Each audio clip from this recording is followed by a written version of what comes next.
তাসমাউ ফিহা লাগিয়া।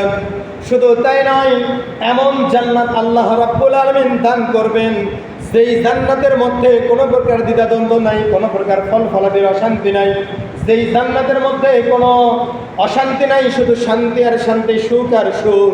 আপনি সেখানে প্রবেশ করার পরে শুধু বলবেন আমি আঙ্গুর খাবো, আপনার মুখের মধ্যে চলে আসবে। আপনি যদি বলেন আমি বেদানা খাবো, আপনার মুখের মধ্যে চলে আসবে। আর এমন একটা জান্নাত দান করবেন যে জান্নাতের মধ্যে জাহান্নামের কোনো সুগন্ধ আপনার ভিতরে আসবে না।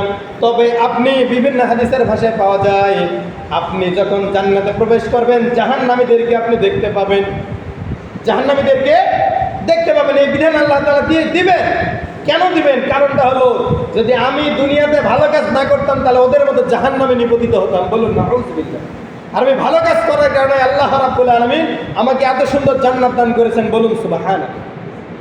পক্ষান্তরে জাহান্নামীদেরকেও এমন একটা পথ অবলম্বন আল্লাহ তাআলা করাবেন, তারা জান্নাতবাসীদেরকে দেখতে পাবে এবং দেখার পরে তারা আফসোস করে বলবে, হায় দুনিয়াতে যদি আমরা ভালো কাজ করতে পারতাম, আল্লাহর নাফরমানি না করতাম, রসুলের আদর্শ মোতাবেক যদি জীবন পরিচালনা করতাম, তাহলে জেনে রাখো মুসলমান, ওই সকল ব্যক্তিদের মতো আমরাও জান্নাতে অবস্থান করতাম। বলুন সুবহানাল্লাহ।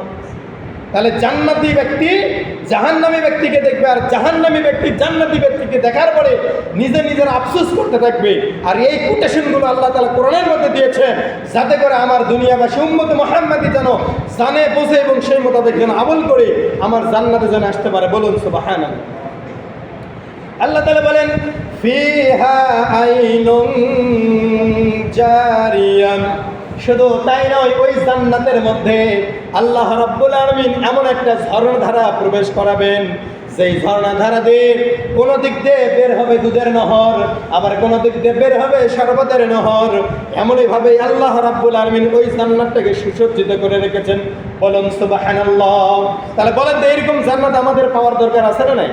যদি পাওয়ার দরকার থাকে তাহলে অবশ্যই আমাদেরকে আল্লাহ তাআলার বিধানগুলো মানার জন্য আমাদের সদা সর্বদা চেষ্টা করতে হবে। বলুন আল্লাহু আকবার।